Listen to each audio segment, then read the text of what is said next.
ओम श्री साम शिवाय नमः। ओम श्री गणेशाय नमः। रुद्र संहिता पार्वती खंड में 18वां अध्याय प्रारंभ करते हैं। कामदेव द्वारा असमय में वसंत ऋतु का प्रभाव प्रकट करना, कुछ क्षण के लिए शिव का मोहित होना, पुनः वैराग्य भाव धारण करना। ब्रह्मा जी बोले, शिव जी की माया से मोहित होकर वह महाअभिमानी तथा मोह उत्पन्न करने वाला काम शिव जी के समीप जाकर वसंत ऋतु के गुण धर्म को फैलाता हुआ वहां स्थित हो गया। हे मुनीश्वर, वसंत का जो प्रभाव है वह महेश के तपह स्थान औषधि शिखर पर सभी ओर फैल गया। हे महामुने, हे मुनीश्वर, वहां उसके प्रभाव से पादपों के वन विशेष रूप से पुष्पित हो उठे। अशोक की वाटिकाओं में सहकारों के कामोदीपक तथा सुगंधित पुष्प विराजने लगे। भौरों से घिरे हुए कुमुद के पुष्प विशेष रूप से कामावेश को बढ़ाने वाले हो गए। उस समय कोयलों का कलरव काम को अत्यधिक उद्दीप्त करने वाला, सुरमय, मनोहर और अति प्रिय हो गया। हे मुने, भौरों के अनेक प्रकार के शब्द होने लगे जो सबके मन को हर लेने वाले तथा काम वासना को उत्तेजित करने वाले थे। चंद्रमा की मनोहर ज्योत्सना चारों ओर फैल गई। वह कामियों तथा कामिनियों की दूती के समान हो गई। वह ज्योत्सना मानी जनों को रति आदि के लिए प्रेरित तथा रति काल को और भी उद्दीप्त करने वाली थी। हे साधो, उस समय विरही जन के लिए अप्रिय सुखकारी वायु बहने लगी।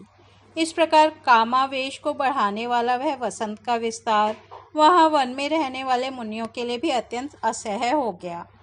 हे मुने, उस समय जड़ पदार्थों में भी जब काम का संचार होने लगा, तब सचेतन प्राणियों की कथा का किस प्रकार वर्णन किया जाए।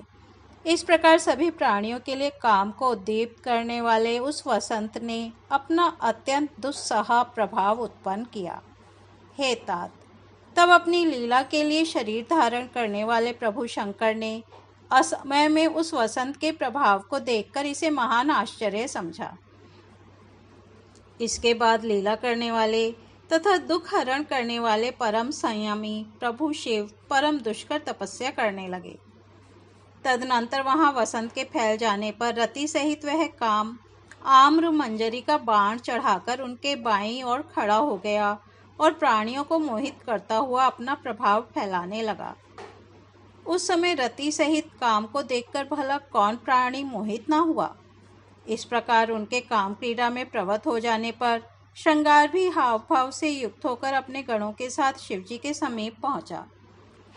चित्त में निवास करने वाले कामदेव वहां बाहर प्रकट हो गए। उस समय वह शंकर में कोई छिद्र नहीं देख पाया जिससे वह प्रवेश कर सके। जब कामदेव ने उन योगी श्रेष्ठ महादेव में छिद्र नहीं पाया, तब वह महान भय से विमोहित हो गया। धधकती हुई ज्वाला वाली अग्नि के समान भाल नेत्र से युक्त ध्यानस्थ शंकर के पास जाने में कौन समर्थ है। इसी समय पार्वती भी दो सखियों के साथ अनेक प्रकार के पुष्प लेकर शिव की पूजा करने के लिए वहां पहुंच गईं। लोग पृथ्वी पर जिस जिस प्रकार के महान सौंदर्य का वर्णन करते हैं, वह सब तथा उससे भी अधिक सौंदर्य उन पार्वती जी में है। उन्होंने ऋतुकालीन सुंदर पुष्पों को धारण किया था। उनकी सुंदरता का वर्णन सैकड़ों वर्षों में भी कैसे किया जा सकता है। जिस समय वे पार्वती शिवजी के समीप पहुंची, उस समय शिवजी क्षण भर के लिए ध्यान त्याग कर अवस्थित हो गए। उस छिद्र को पाकर काम ने पहले अपने हर्षण नामक बाण से समीपस्थ शंकर को हर्षित कर दिया।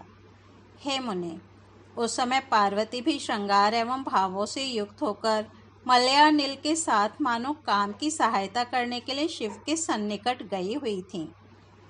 उसी समय कामदेव ने शूलधारी शिव को पार्वती में रुचि उत्पन्न करने के लिए अपना धनुष खींचकर शीघ्र ही बड़ी सावधानी से उन पर पुष्प बाण छोड़ा।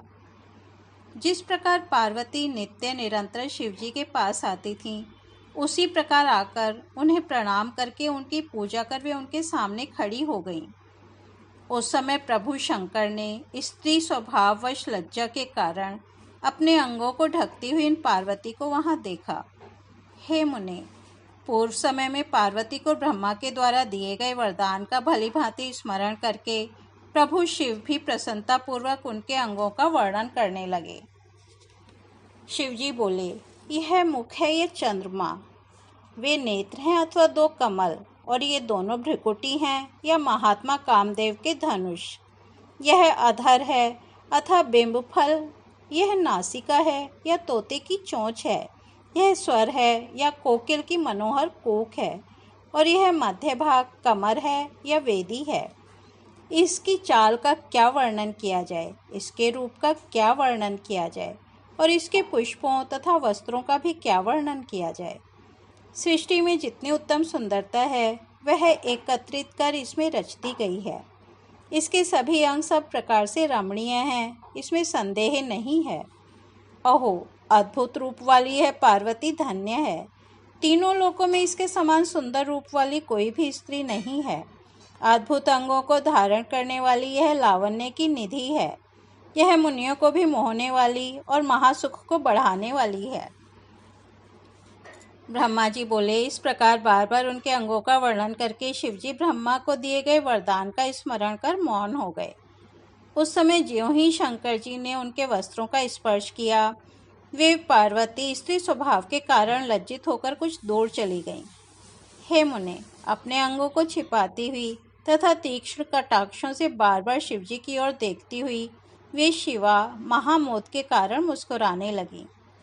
उनकी इस चेष्टा को देखकर शंकर जी मोह में पड़ गए, और तब महान लीला करने वाले महेश्वर ने यह वचन कहा, जब इसके दर्शन मात्र से इतना अधिक आनंद प्राप्त हो रहा है, तब यदि मैं इसका सामीप्य प्राप्त करूं तो कितना सुख प्राप्त होगा। इस प्रकार क्षण भर विचार कर गिरिजा की प्रशंसा करके वे महायोगी बोधयुक्त हुए और विरक्त हो बोले, यह कैसा विचित्र चरित्र हो गया। क्या मैं मोह को प्राप्त हो गया? प्रभु तथा ईश्वर होकर भी काम के कारण मैं विकार युक्त हो गया। मैं ईश्वर हूँ, और यदि दूसरे के अंग स्पर्श की मेरी यह इच्छा है, तो अन्य अक्षम तथा शुद्र पुरुष क्या क्या अनर्थ नहीं करेगा। इस प्रकार वैराग्य भाव को प्राप्त कर उन सर्वात्मा ने पर्यंक एवं आसन का परित्याग कर दिया, क्योंकि क्या परमेश्वर पतित हो सकता है। इस प्रकार श्री शिव महापुराण के अंतर्गत द्वितीय रुद्र संहिता के तृतीय पार्वती खंड में कामकृत विकार वर्णन नामक 18वां अध्याय पूर्ण हुआ। कल हम 19वां अध्याय सुनेंगे। तब तक यहीं विराम देते हैं। ओम नमः शिवाय।